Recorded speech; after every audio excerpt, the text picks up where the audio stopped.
আসসালামু আলাইকুম। আশা করি সবাই ভালো আছেন। আমি আল্লাহর রহমতে ভালো আছি, আলহামদুলিল্লাহ। তো আজকে শুক্রবার দিন, শুক্রবার দিন হলে কি করবো, আর ডিউটি করতে হবে। ডিউটি থাকলে তো কিছু করার নাই, ডিউটি করতেই হবে। তো শুক্রবার দিন ডিউটিতে আসলাম, বিকেলবেলা আর কি করে পরে আসছি।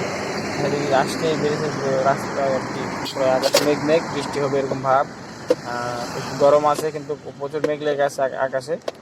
তো কি আর করবো, শুক্রবারের দিন ডিউটি করে অনেক অনেক সময় টাকা দেয়, অনেক সময় টাকা দেয় না। তো আজকে কি করবো জানি না, দেখা যাক। টাকা দিলে তো আপনাদের বলবোই, তো আর না দিলে সেটাও জানাইবো। তো সবাই ভিডিও দেখতে থাকুন। বাইরে দেখতে দেখতে আর কি বৃষ্টি শুরু হয়ে গেল। তো বৃষ্টি খুব একটা জোরে হচ্ছে না, আস্তে আস্তে জোরে হচ্ছে। আকাশ মেঘ লেগে আছে, প্রচুর মেঘ লেগে আছে, বৃষ্টি নামবো এরকম ভাব আর কি।